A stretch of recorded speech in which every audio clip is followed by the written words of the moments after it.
به نام خدا، خیلی خوش اومدید به یه علم اقتصاد دیگه. یه قانون خیلی جالب میخوام بهتون یاد بدم که هم به درد فروشنده ها میخوره، هم مصرف کننده و خریدار. یعنی هر دو طرف باید این قانون رو بلد باشن.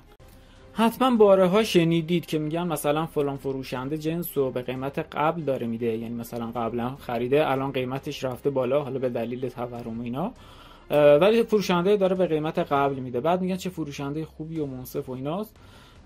اون فروشنده‌ای که مثلا میاد حالا جنس رو گرونتر میده به قیمت جدید میده، میگن خیلی حالا بی‌انصاف و داره گرون فروشی میکنه. یا مثلا یه فروشنده‌ای میگه که حالا خیلی مخفیانه، یعنی یه جورایی میره و مثلا به مشتری میگه یه لحظه صبر کن، مثلا قیمت جدید میخواد بگیره و اینا.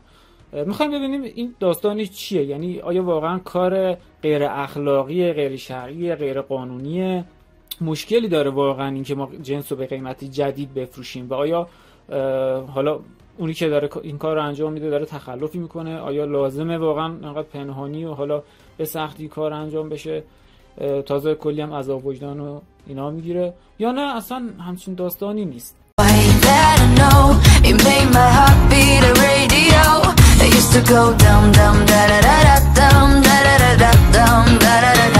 آقا وسط ضبطی ما. خب دوستان، یه قانونی در واقع وجود داره مرتبط با این داستانی که ما تعریف کردیم که ازش یه سوء برداشتی شده و تبدیل شده به این چیزی که ما الان داریم میشنویم از حالا عموم مردم.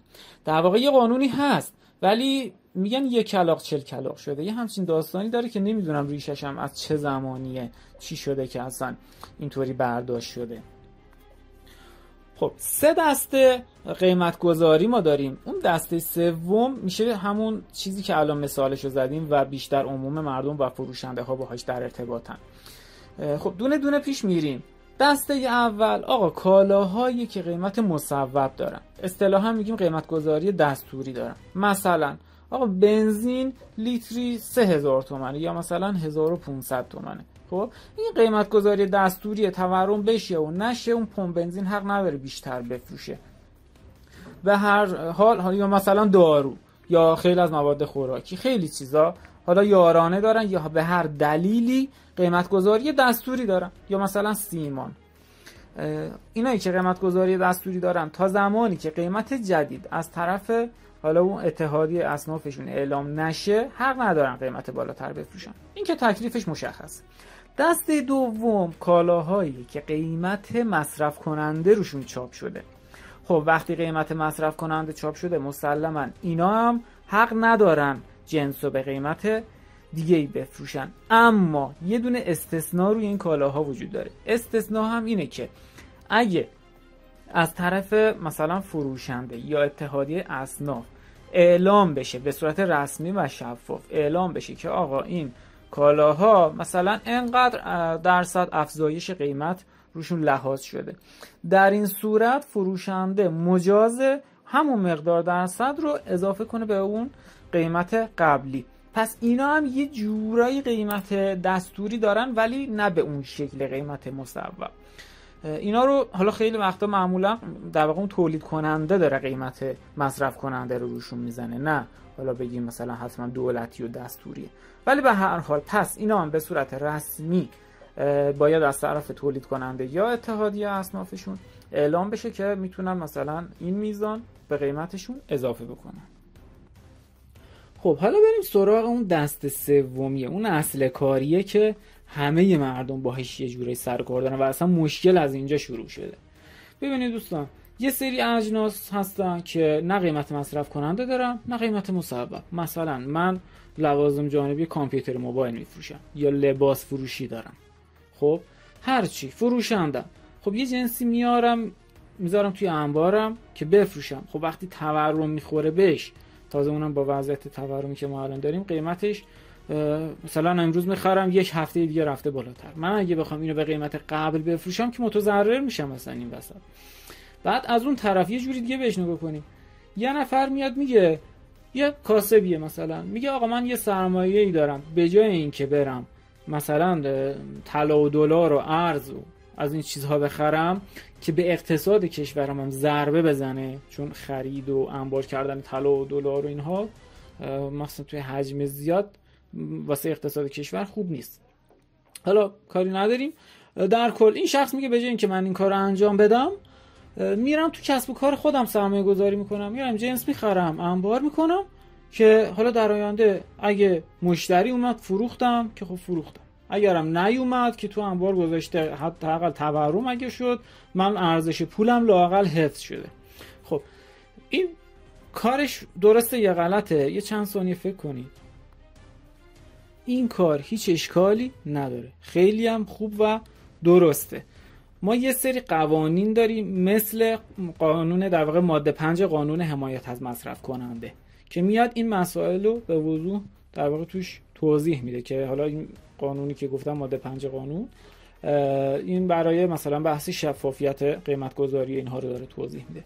حالا داستان از اینجا شروع میشه. اون قانونی که گفتیم ازش سوء برداشت شده اینه. قانون اینی که دارم میگم هم شرعی هم قانونی جفتشه. قانون میگه چی؟ میگه فروشنده مجاز جنسش رو به قیمت روز بفروشه، به شرطی که یه شرط خیلی مهم داره. در واقع 2 تا شرط خیلی مهم داره. شرط اول اینه که قیمتش منصفانه، منطقی، شفاف باشه. این که واضحه، نیاز به توضیح نداره.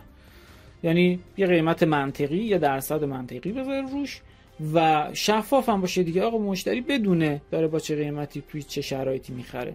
این که کاری باش نداری.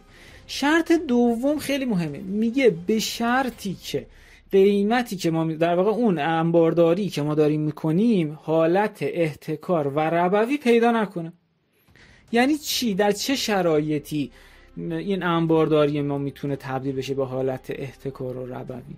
به شرطی که روی معیشت مردم و قیمت بازار تأثیر بذاره. اجازه بدید یه مثال بزنیم. فرض کنید من میخوام برم پیاز بخرم، مثلا الان فصل پیاز ارزونه، من میخوام برم بخرم انبار کنم تا چند ماه دیگه حالا مثلا تو سردخونه جایی قیمتش که رفت بالاتر، پیاز کمیاب شد، من بفروشم. این کار اشکالی داره؟ نه. چه زمانی اشکال پیدا میکنه؟ زمانی که جامعه نیاز داره به این پیاز، کمبود پیاز هست و این انبارداری من باعث افزایش قیمت ها میشه و رو معیشت مردم اثر میذاره. اینو بهش میگیم احتکار یا همون در واقع چیزی که میگن حالت ربوی پیدا میکنه. در این صورتی که فقط مشکل داره این سوء برداشته از اینجا شروع شده که میگن آره اگه جنس رو مثلا شو بخرید بذارید توی انبار قیمتش رفت بالاتر بفروشید این مشکل داره. نه، فقط زمانی مشکل داره که گفتیم روی معیشت مردم اثر بذاره. حالا یه مثال دیگه بزنیم. هر کسی که با این قانون مشکل داره دیگه الان باید قشنگ متوجه بشی با این مثال. تقریبا میشه گفت همه مردم، همه استثنا نداریم دیگه، یه پسندازی دارن، یه سرمایه گذاری یه جا انجام میدن. واضح ترینش طلاست. آقا شما هر کسی میرید طلا میخرید میذارید مثلا تو خونتون. خب چرا طلا میخرید؟ دارید میخرید که قیمتش بره بالا دیگه. ما بیخود که طلا نمیخریم بذاریم اونجا، اگه اینطوری بود که پول نگه می‌داشتیم. همه طلا میخرن به عنوان حالا پس انداز میذارن مثلا توی خونه که قیمتش بره بالا بفروشه. خب اگه این کار مشکل داشت پس فروش این طلا هم الان مشکل داره، هم قانونی هم شرعی، ولی هیچ اشکالی به وجود نمیاره. مگر اینکه شما برید مثل حالا داستانی که چند وقت پیش، حالا چند سال پیش میشه گفت، به وجود اومد سلطان سکه و نمیدونم سلطان طلا و اینا بودن که دستگیرشون کردن، چون اینا کارشون همون حالت احتکار و ربوی بوده. طرف میرفته چند تن طلا نمیدونم مثلا میخریده انبار میکرده. خب این روی معیشت مردم و روی اقتصاد اثر میذاره. پس این هم قانونی هم شرعی مشکل داره. خب فروشنده یه جنسی گرفته انبار کرده، الان میخواد به قیمت جدید بفروشه، هیچ اشکالی هم نداره. میتونه حتی به مشتری بگه آقا من جنسمو به قیمت روز میخوام بفروشم، چند لحظه منتظر باشید مثلا قیمت بگیرم. هیچ اشکالی از نظر قانونی شرعی نداره. وقتی همه چیز اینطوری شفاف باشه بهتره، هم یه اعتماد دو طرفه ایجاد میشه بین خریدار و فروشنده، هم عذاب وجدان نمیگیره فروشنده که داره این کار میکنه، هم از قانون فراری نمیشه و هم مشتری دیگه تکلیفش روشن، قیمت میگیره میفروشه به قیمت روز. گفتیم زمانی فقط این کار مشکل داره که فروشش حالت ربوی پیدا کنه یا همون حالت احتکار باشه. اونم زمانیه که شما بازار یه جنسی احتیاج داره ولی شما اونو نمیفروشی تا قیمت بره بالاتر، اینجاست که مشکل پیدا میکنه. امیدوارم براتون مفید بوده باشه. لایک و سابسکرایب فراموش نشه.